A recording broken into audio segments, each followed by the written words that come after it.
Hi everyone, it's Tabitha and welcome back to IB Economics, and today we're going to be looking through the syllabus in the fourth unit of Globalization at Economic Integration, which is chapter 4.3. And of course, we're going to start this with standard level content, and you guys will be so happy to hear that unlike the last video of the last unit of protectionism versus free trade, there will be no graph theory used in standard level content. So today we're just going to review logical things.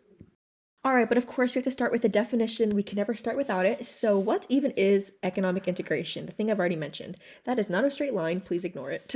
Economic integration describes a process whereby countries coordinate and link their economic policies. As the degree of economic integration increases, the trade barriers between countries decrease and their fiscal and monetary policies, if you guys remember these monetary and fiscal policies from macroeconomics, are more closely harmonized. So now we're going to be looking at how this economic integration between countries is shown through trade agreements through countries. So we're going to be looking at two different categories of trade agreements. We have a bilateral trade agreement and a multilateral trade agreement, okay? And they are just what they sound like. Bi as in two and multi as in multiple. A bilateral trade agreement is an agreement relating to trade between two countries. The aim is usually to reduce or remove tariffs and/or quotas that have been placed on items traded between the two countries. So this is typically used during a dispute between two countries that are fighting over exports and imports and tariffs and quotas and whatnot. By contrast, a multilateral trade agreement is an agreement relating to trade between multiple countries. It also usually aims to reduce or remove tariffs and/or quotas that have been placed on traded items, but the agreement in this case applies to all of the multiple countries involved. So now we're going to be looking at something called trading blocks, which is a form of multilateral trade agreement, as it concerns more than one country in the process, versus a bilateral, which is simply just between two independent countries. So like I just mentioned, we have something called trading blocks, and make sure you spell blocks without the K, it's just the C. A trading bloc is defined as a group of countries that join together in some form of agreement in order to increase trade between them in order to gain economic benefits from cooperation on some level. This coming together is called economic integration, okay, the name of the chapter we're doing. Now, way back when, some economists that we don't need to know the name of identified 6 different stages of economic integration. So we're going to be looking at those at the next slides, okay? And these stages include preferential trading areas, free trade, custom unions, common markets, and economic monetary union. However, for standard level, we only need to know 5 of the 6 stages, but for higher level, we're going to look at the 6th stage later on at the end of the video. And just really quickly, I want to point out that as we go through each of these types of economic integration, as we go on, each stage is more purely economically integrated. So it basically goes from being a country with just protectionist policies to countries with free trade policies. And we'll look at how that continues on throughout these different stages. Each of these blocks introduce different degrees of economic integration between each countries and each bloc. So now let's start by taking a look at preferential trading areas, the first stage here. All right, preferential trading areas, also known as PTA for short, is a trading bloc that gives preferential access to certain products from certain countries. This is usually carried out by reducing, but not fully eliminating, tariffs. An example of a PTA is the one between the EU and the African, Caribbean, and Pacific Group of States, ACP. This is an agreement between the EU and the 79 countries in the ACP. Many of the countries were former colonies of the EU members, so that's why this trade agreement exists in the first place, which enables the EU to guarantee regular supplies of raw materials, and the ACP countries to gain tariff preferences, and access to special funds that they are using to try to achieve price stability in agricultural and mining markets. So essentially, this is the first stage of economic integration, whereby countries reluctantly allow some very few select products to be able to be traded between certain countries. In this example, the certain countries would include, the Pact of the ACP versus the EU. It would include these two different trading blocks. However, this is obviously nowhere near a free trade because everything else is highly regulated. And the point of a PTA is that there's preferential access to very specifically chosen products. And also I want to point out that two countries part of a PTA do not completely eliminate tariffs, but instead reduce them instead. So this is the minimum stage for economic integration.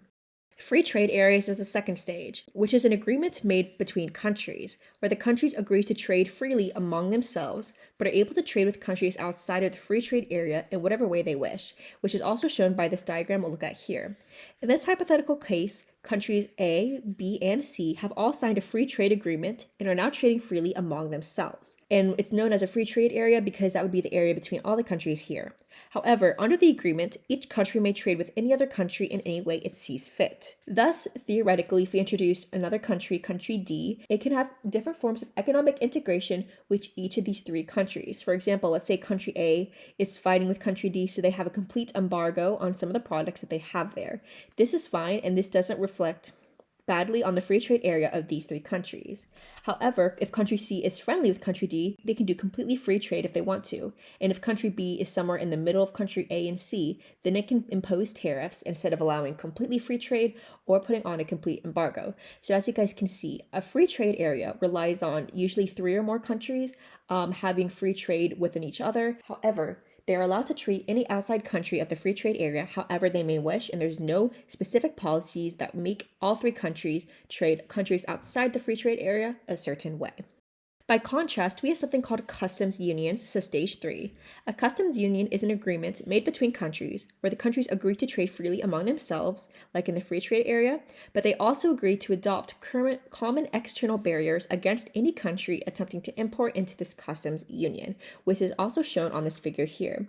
So unlike the figure before, where we had free trade here and each country can treat the external country however they want, while all 3 of these countries have a free trade area, they also share external barriers to make sure that no other country can infringe on the imports or exports of this like little trading bloc pack, okay?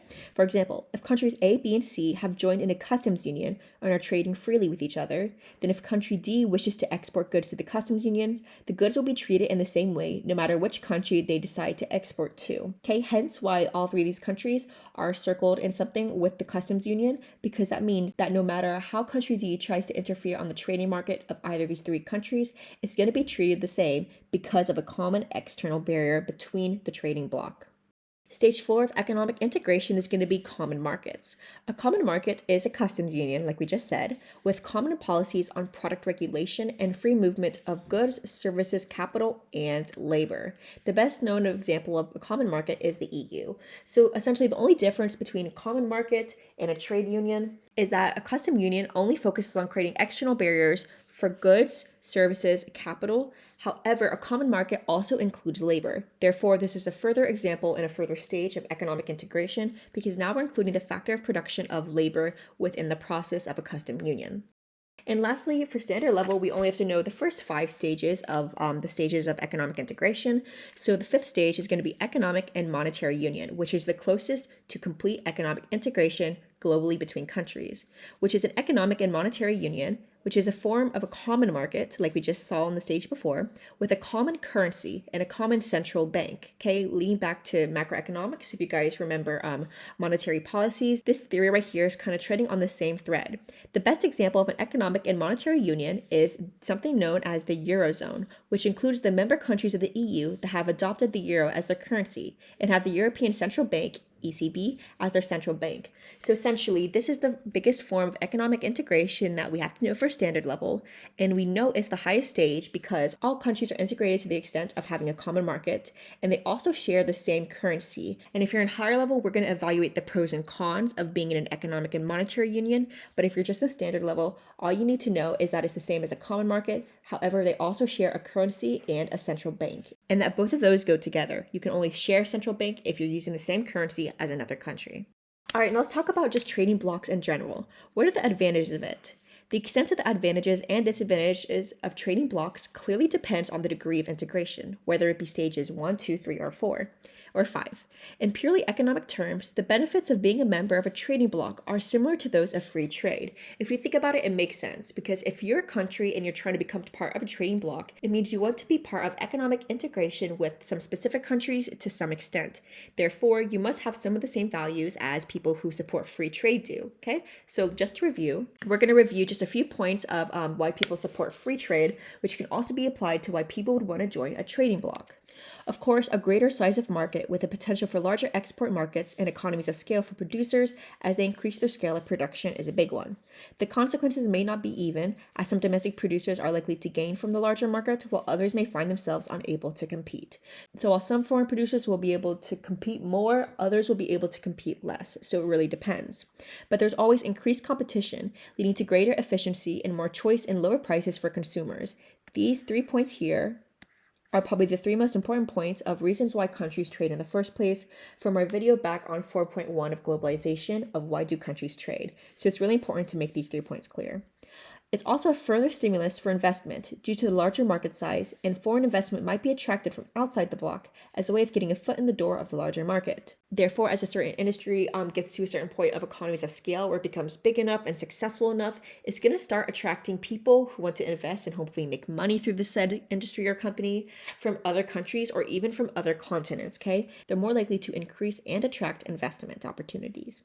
If the trading bloc includes the free movement of labor, like in a common market, then there may be greater employment opportunities for individuals in the member countries. Therefore, unemployment decreases, which is always a benefit for society and the economy overall. There's an argument that, along with economic gains, a trading bloc will foster greater political stability and cooperation. As obviously, if trading blocs are working together to make economic integration happen to a certain extent at a certain point, then obviously there needs to be political trust and cooperation in making sure that the countries can agree with one another and can trade with one another to an adequate extent. Therefore, it might affect the politics in a good way. It is also possible that trade negotiations are way easier in a world made up of a number of large trading blocs, like 5 to 10, rather than among 195 sovereign states. Basically saying that when you condense every single country into the groups of trading blocs, it's much easier to make policies for and against different trading blocs, which is what the WTO does, which we'll talk about later, than it is to go country by country and have them make specific laws against or for trading with other said countries. So basically, this just makes the process way less complicated. But of course, to continue our evaluation, we also have to consider the disadvantages of a trading bloc. Well, by their very nature, trading blocs favor increased trade among members, but enact discriminatory policies against non-members. And this can be damaging to the achievements of the multilateral trading negotiations of the WTO, which I mentioned before, also known as the World Trade Organization, which don't worry, we're going to be investigating in way more detail in the end of this chapter. So this basically goes to the fact that if we consider something like a customs union or a common market where a trading bloc gets together, well, obviously they're creating common external barriers, also known as types of discriminatory policies against non-member countries, which means that that non-member country is obviously going to be suffering from the trading bloc. There is a concern with the breakdown in the WTO, which is basically the organization that handles trading between blocs. Overall, these discriminatory policies may undermine the international trade rules and limit the potential gains to trade achievable with more liberalized world trade, as there is always going to be a country that suffers from these types of policies. This may not be as much of a problem for large economies as it may be for small or poor economies that have little bargaining power, which we're also going to be looking at when we evaluate the WTO. But basically, it's just condensing in the idea that discriminatory policies are made and they're unavoidable with trading blocs, and that usually the people who suffer the most from these discriminatory policies are developing countries or ones that can't compete with bigger economies of scale because they don't have the resources or money to do it. Not to mention that as integration becomes greater, countries will lose some degree of economic and political sovereignty, which is just a fancy way of saying that some countries will lose political power over being able to control their own economy. In a customs union, for example, individual governments lose the power to make decisions on how to deal with trade with countries outside of the union because they all make external barrier agreements together. In a common market, there are common policies on product regulation and free movements of goods, services, capital, and labor. Thus, the individual governments lose even more power. And if we go as far as to join the 5th stage of economic integration of a monetary union, if a country joins that, then individual governments lose all of the above power that we mentioned before, and the ability to manage their interest rates and exchange rates independently because they now share a currency and they share a central bank. In many countries, the potential loss of economic and political power acts as a strong deterrent to membership of more advanced forms of trading blocs. So there you go. We basically just evaluated how the benefits of trading blocs is that, hey, you're able to do certain trades with some countries, which can help increase the growth of your economy and your GDP overall. However, when you join a trading bloc, you are also agreeing to decrease some of the power that you have over your own country to a certain extent, as you begin to share some of the power with the other countries in your trading bloc. And as you become more economically integrated with other said countries, your government will lose even more power, even over the currency and the interest rates, as you share a central bank as well. Like I already promised, we're going to talk about WTO, also known as the World Trade Organization. And by definition, it is basically an international organization that sets the rules for global trading and resolves disputes between its member countries. So just to give a little background, the WTO was established on the 1st of January in 1995. And as of April 2019, it has 164 members and 23 observer countries, the majority of whom are seeking membership. It has since replaced the General Agreement on Tariffs and Trades, GATT, which was set up for the first time after the Second World War. The WTO, along with a predecessor, is largely credited with the fact that since 1947, average world tariffs for manufactured goods have declined so much from an insane number of 40% to 4%. And as spoken itself by the World Trade Organization, there are a number of ways of looking at WTO. It's an organization for liberalizing trade. It's a forum for governments to negotiate trade agreements. It's a place for them to settle trade disputes. It operates a system of trade rules. So if you understand this, then let me just give you a very simple definition of WTO. It's basically some organization that all countries share, or they can choose to share for that matter, as I'll be evaluating WTO on the next few slides, in which countries can come together peacefully in this organization and talk about trade wars, rules, and bans that they want to put in place. For example, if one country wants to become part of a trading bloc, they have to go to WTO, where the other countries of that trading bloc already are, and say, hey, I want to join, and they have to be approved or unapproved. Similarly, for example, if the US wants to put another tariff on imports from China, they would have to go to the WTO to do it. Because both China and the US are countries of the WTO, it would have to basically put in its a proposal for putting tariffs on Chinese imports through the WTO, and then the WTO has to basically confirm it. Once it goes through, it is now set in place in its law. So essentially, the WTO is this organization that a lot of countries essentially agreed should be a set organization for which many countries go through to talk about trade agreements, tariffs, bans, trade wars, and things like that. Now let's talk more about what WTO actually practically does. Let's talk about its aims, okay? It has many aims listed on its website, so let's just talk about a little. According to WTO, it focuses on non-discrimination, as they believe that countries should not be able to discriminate between their own products, services, and nationals and those of foreign countries. They should also not discriminate between their trading partners, basically saying that countries need to come together in terms of trading and be more free trade. And just like the second point, more open trade or more free trade, as the WTO often aims to lower trade barriers through negotiation, which clearly is one of the most obvious ways of increasing trade overall in the world. The barriers include tariffs, import bans, quotas, and things we already investigated in the past two videos. Predictability and transparency. The WTO aims for all economic stakeholders, including governments, firms, and investors, to be confident that trade barriers will not be raised, providing the confidence to invest, to create jobs, to increase consumer choice, and lower prices. So essentially, this is just getting at the idea that the WTO wants so much economic integration to take place that even politics of each of these countries can begin to trust one another, that the other countries that they're in a trading bloc with do not turn on them or betray them all of a sudden. So it wants to increase confidence between the politics of each given country. Furthermore, it wants to encourage fair, subjective, but fair competition. They do this through discouraging unfair practices, which include the provision of export subsidies and the dumping of products in foreign markets in order to gain market share, which we already looked at back in the past video of protectionism versus free trade. Dumping products from one country to another is a big problem. So obviously when the WTO catches wind of this happening, they try to stop said country from dumping product and tries to make peaceful, fair competition instead. More beneficial for developing countries.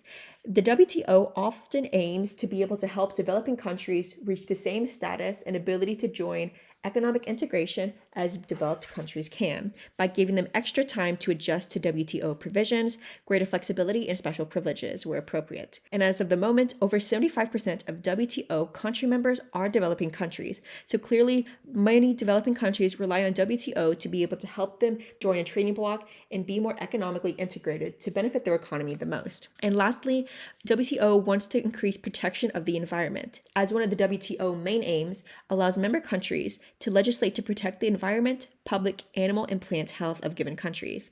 However, any legislation must be applied equally to domestic and foreign firms. The laws must not be disguised as protectionist measures. So essentially, the WTO here tries to encourage countries to create laws that protect the environment and don't just let a bunch of factories pollute the ocean, for example, okay? And they are very clear that when these legislations are put in place, they are not disguised as protectionist measures and are instead implemented with a sole purpose to help protect the resources of the given country. But to continue on and just simplify a lot of the things we just said, what are the actual functions of what the WTO is actually able to do? Well, they are actually able to administer trade agreements, be a forum for trade negotiations, handle trade disputes among member countries, monitor national trade policies, provide technical assistance and training for developing countries on trade issues, and cooperate with other international organizations to help trade things go through. The WTO organizes and operates through a system of trade negotiations or rounds. The first ones, held under the GATT, dealt mainly with the reduction of tariffs, but later negotiations included other areas such as anti-dumping legislation and non-tariff issues. So essentially, the WTO helps all countries around the world, if those countries join and become members, work with trade agreements with all the other countries in the WTO and tries to help ban bigger trade issues that happen in the world, such as dumping and tariffs, okay? And then obviously, WTO is not perfect, and it would only be in a perfect world that all countries join WTO and all countries follow the legislations and the aims of WTO, but clearly that does not happen. It is widely agreed that there are a number of factors that are also limiting to the effectiveness of WTO in its quest to reduce discrimination, promote more trade, display predictability, etc., etc. So let's take a look. There's three main sections we're going to be looking at that limit the ability of the WTO to do what it needs to do. First of which is unequal bargaining power of member countries. Even though all countries are said to have an equal vote, some economies, especially the USA and the EU, as two of the largest markets in the world, are thought to have too much power in the WTO and its negotiations. This means that the views and aspirations of developing countries, by definition smaller, may be unheard and ignored in favor of the more powerful countries. So like I said before, although in a perfect world, the WTO would value the input and the negotiations between each country equally, because certain countries like the US and the EU are so prominent in the world market, the WTO naturally bends to try to favor these two economies the most, as if they didn't start to favor the USA and the EU, then they would leave the WTO and the WTO would basically collapse, because a majority of the trade agreements and tariffs and negotiations that go through WTO concern EU and USA. So obviously the WTO has to consider them a little bit more than developing countries, because they're two of the biggest reasons why the WTO functions in the first place, okay? But we also have to consider trade rules that are unfair for developing countries. Even though many developed countries historically grew, helped by the use of tariff protection, this is not possible for developing countries under WTO's rules. This may prevent them from protecting infant industries and diversification. So this is basically saying how under WTO's aims, they aim to help developing countries get the resources and the money that they need to be able to trade more and offer trade negotiations with bigger countries and bigger economies such as the EU and the USA. And some of the ways that the WTO gives this is by giving funding to these countries, giving resources and education to these countries. However, that means that the trade rules are unfair for the developing countries, which means at a certain point, the WTO is giving more opportunities and advantages to the developing countries than there are to the developed countries, as they try to help the developing countries grow towards the level of the developed countries, which can be seen as unfair by the developed countries. And lastly, the growing number of trade deals negotiated outside of the WTO gets rid of the point of it. This applies to such things as the TTIP, negotiations between the USA and the EU. Such negotiations exclude other countries and diminish the importance of the WTO by taking place outside of its jurisdiction. So basically, continuing the idea right here, it's that the WTO needs to favor the big countries and needs to keep them happy, or else they will leave the WTO and start doing trade agreements outside the WTO, such as with the TTIP, which basically takes away any importance and any value that the WTO has, as there no longer is like one set place in the world whereby all countries come together to talk about trade in a peaceful manner, which is the point of why the WTO was created in the first place. Alright, and that brings the standard level content of this video to a close, but now of course we have to continue on with higher level theory and, more graphs.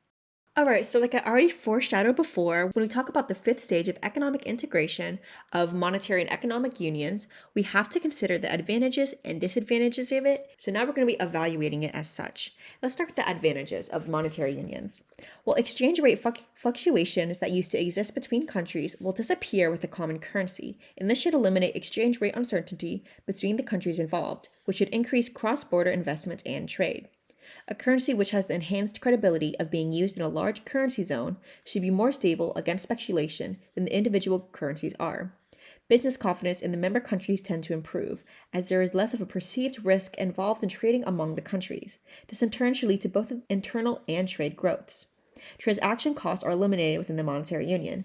When countries have different currencies, there is often a charge when currencies are exchanged, as now they have to convert one currency to the other, but this will not happen with the existence of a single currency, obviously. And lastly, a common currency makes price differences more obvious between countries, which should, over time, lead to prices equalizing across borders. So essentially, if we were looking at, Thai bahts versus American dollars, obviously you're gonna have to use look up on Google and look up like a money converter to find out how much something costs over there in terms of American dollars and how much something in America costs in terms of Thai baht. However, with a common currency, price differences are blaringly obvious, and you can see what is cheaper and what is more expensive across a certain country if it has the same comparable currency as the rest of its trading bloc. However, now let's discuss disadvantages of monetary unions, because they're not always perfect, of course. So when countries enter a monetary union, interest rates are decided by the central bank that they all share. This means that individual countries are no longer free, and governments don't have as much power, to set their own interest rates, and so the tool of monetary policy is no longer an option to influence the inflation rate, the unemployment rate, and the rate of economic growth.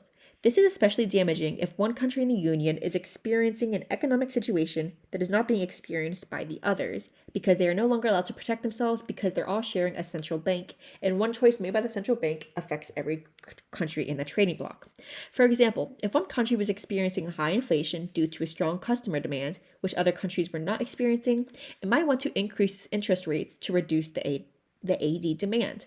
However, with a common monetary policy, the central bank would not be able to increase the interest rate because not every other country is having the same inflation issue, and so other measures would have to be found instead, basically meaning that one of the biggest disincentives to aggregate demand, which is to increase interest rates, would no longer be a viable option for the countries that are part of monetary union. To continue, while a common central bank is seen as a prerequisite of monetary union, many argue that without fiscal integration in the form of a common treasury, harmonized tax rates, and a common budget, a monetary union will be weak and vulnerable, since some countries will be more fiscally irresponsible than others, and this may threaten the stability of the union and for other countries part of the union.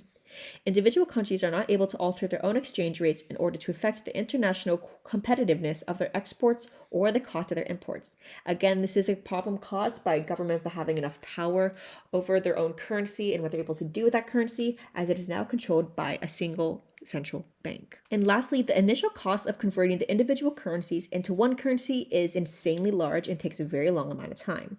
The costs include such things as taking the old currencies off the market, printing and distributing the new currency, converting databases and software, rewriting all price lists and invoice systems, repricing all goods and services in the economy, and recalibrating all machinery that takes coins and notes, such as parking meters and vending machines, which obviously, besides taking a stupid amount of time to actually make the new currency cause effect, would cost an insane amount of money.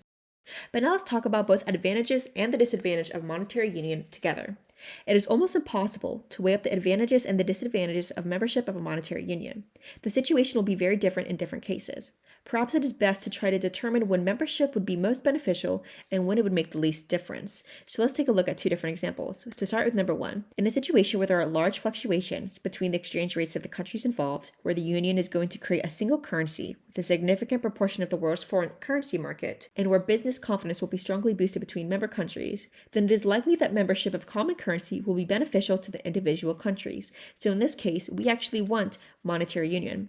However, by contrast for number two, if countries are in a situation where fluctuations in exchange rates are minimal, where the common currency would not be significant on the world market, so it would still be susceptible to speculation, and where business confidence is already quite high, then the advantages of joining a single currency and being part of a monetary union would be few, and the disadvantages may well be greater than the advantages. Therefore, in this case, we would not want to join a monetary union. And like I mentioned back in the beginning of the video, there are 6 stages to economic integration. Now, we already looked at a standard level at the first 5 stages, which if you recall would have been PTA, free trade areas, which I'm just going to write as FTA, custom union, common market, and monetary union. There's also a 6th stage of economic integration that I mentioned before, which is also just known as complete economic integration. This would be the final stage of economic integration, at which point the individual countries involved would have no control over economic policy, full monetary union, and complete harmonization of fiscal policy.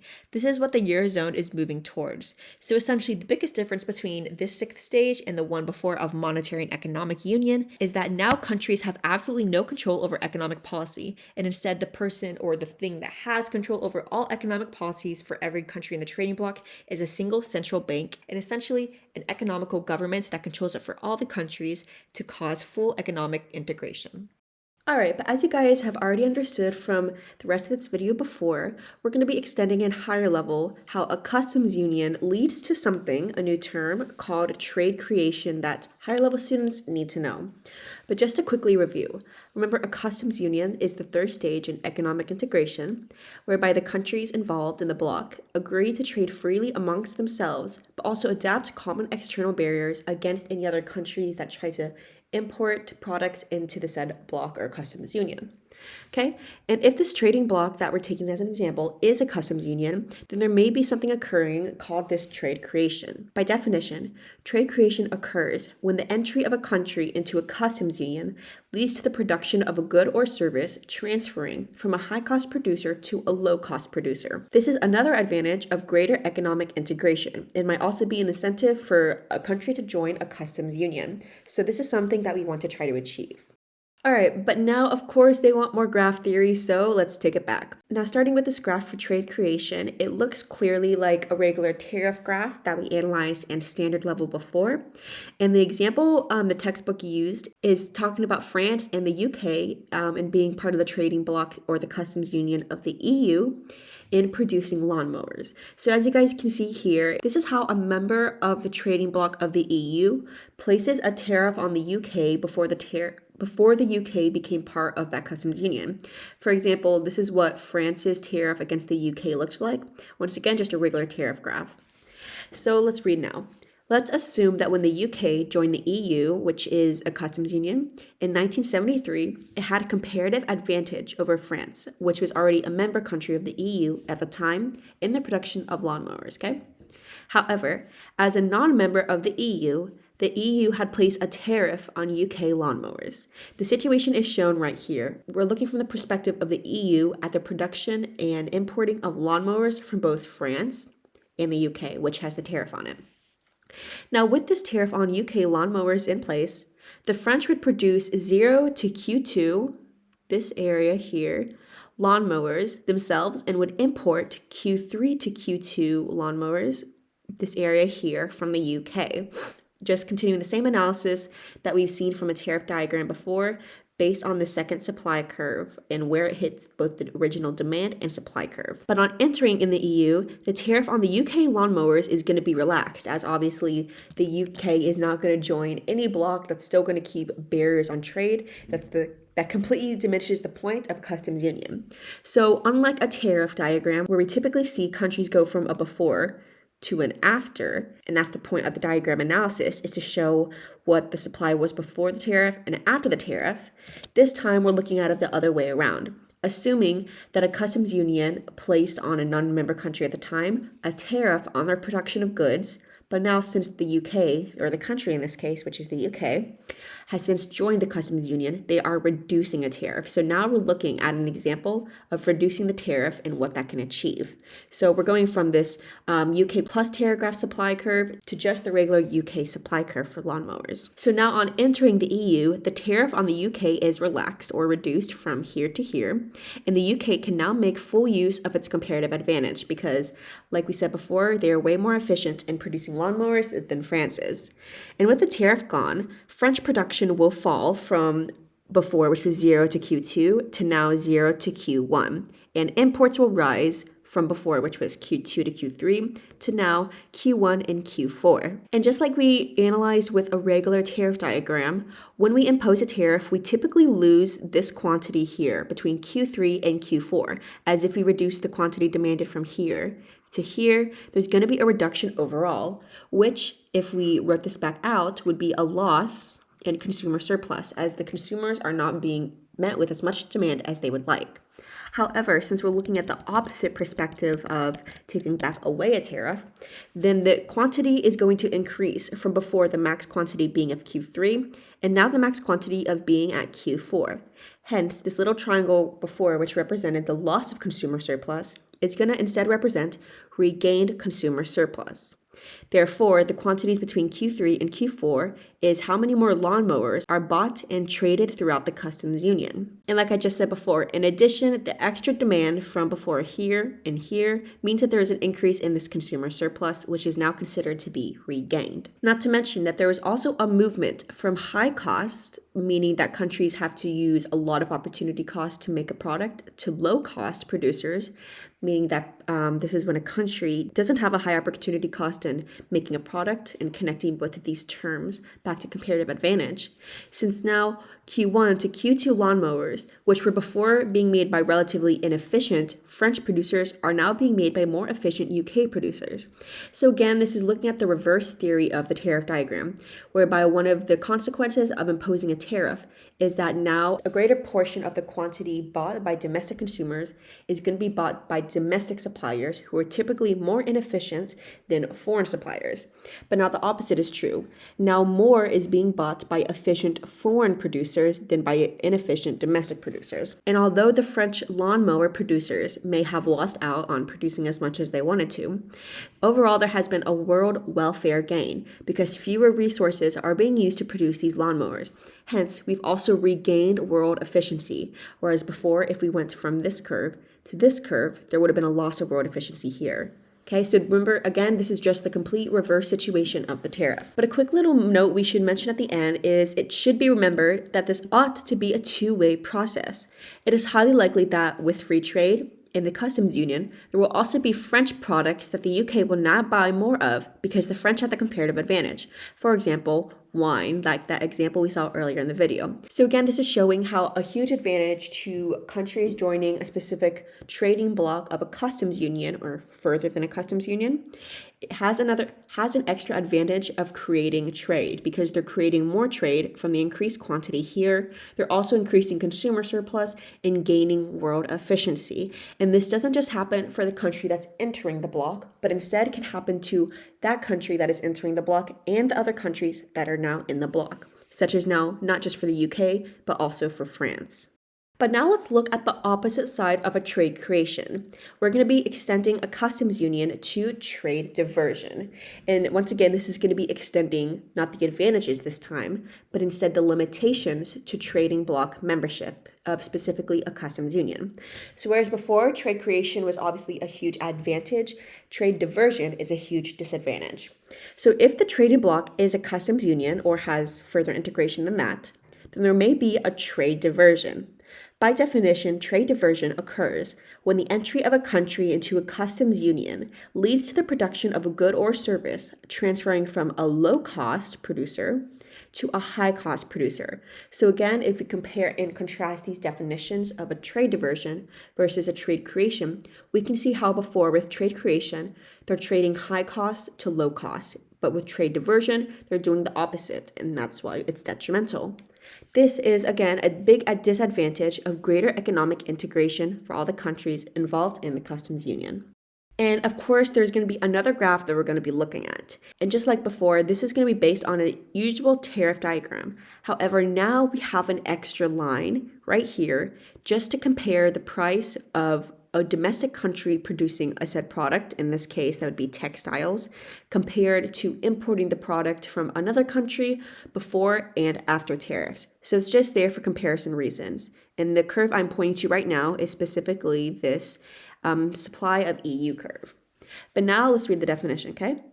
And assuming that when the UK joined the EU in 1973, so just continuing the same example from before, it had been producing textiles itself and importing textiles from Thailand, which had the comparative advantage in the product at the time. Hence, we're talking about the Thai supply here and here before and after the tariff is imposed, all from the perspective of the EU and contrasting the supply of Thai textiles to UK textiles, okay? However, once the UK joined the EU, it had to place a tariff on Thai textiles because the EU already had one in place. So again, really quickly, I want to connect this. I don't know why I put this so far down, but I want to connect what I said here to this. If you guys remember from standard level content, one of the disadvantages to joining a customs union or a trade bloc is the loss of government sovereignty, also known as government power. So again, this is extending the same limitation of losing government power and joining a trading bloc membership. As before, the UK clearly didn't have a tariff on Thai textiles. And in fact, a huge portion of trade between the UK and Thai was based on the trade of textiles. However, since the UK has now joined the EU and the EU always adopts common external barriers, the UK unfortunately has to follow suit and has to place the same tariff against Thai textiles that the other member blocs of the EU have placed. Therefore, the UK has been losing some government power and joining this customs union. Okay? But not for the analysis. So before the entry into the EU, the UK would produce, as we know from before, 0 to Q1 quantities, meters of textiles domestically, and would import from quantities Q1 to Q4, meters of textiles from Thailand. But on entering the EU, the UK is enforced to impose the same tariff on Thai textiles as the other EU countries. Therefore, switching, if I get rid of this here, therefore increasing the price of Thai supply of textiles from this curve to this curve instead, okay? So with this new tariff in place, Thai textiles have obviously become more expensive than textiles produced in the EU. Because of this, the UK will now produce from 0 to Q2 quantity of textiles and will only import Q2 to Q3 quantity of textiles from the EU. Now, remember how before I mentioned that we have an extra supply curve for the EU supply on this tariff graph as opposed to others? Well, it's exactly for the reason that we're going to continue on down here, is to compare the price of the EU textiles compared to Thai textiles. Because now that the UK has joined the EU, they have 3 options from where they want to get production of textiles from. They can either get it from the UK, they can get it from the rest of the EU, or they can get it from Thailand. However, obviously, now that Thailand has had the tariff imposed, they are more expensive than anyone, okay? They're all the way up here. And since the EU has free trade between all the members of the customs union, they now have cheaper textiles than all of Thailand. Hence, all the foreign imports people will buy in the UK of textiles will be from the EU instead of Thailand because now it's cheaper.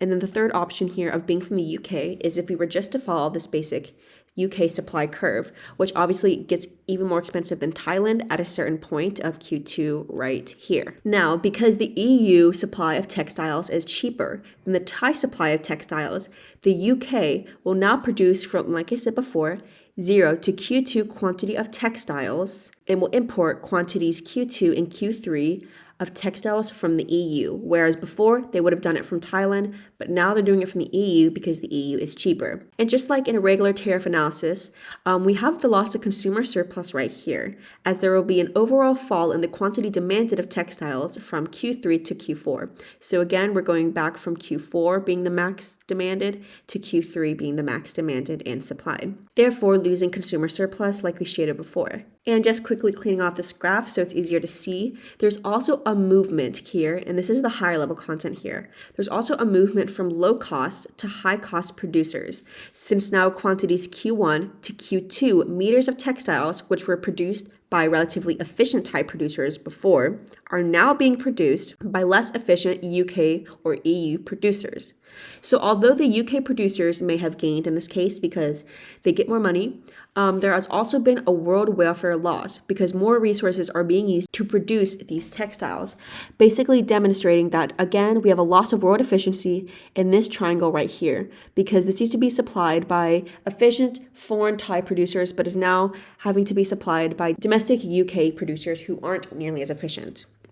And to make matters worse, the production, like I said before, between quantities Q2 to Q3, which before domestic consumers would have imported from Thailand, but now since Thailand's so expensive, they import it from the rest of the EU, has once again transferred from efficient Thai producers to inefficient EU producers. So the trade diversion is even greater, as is the loss of world welfare. Hence why there's another arrow pointing to this area here and saying loss of world efficiency, as now the trade has diverted from originally effective and efficient producers to inefficient ones instead. This overall represents a misallocation of the world's resources, another clear disadvantage of economic integration to this extent.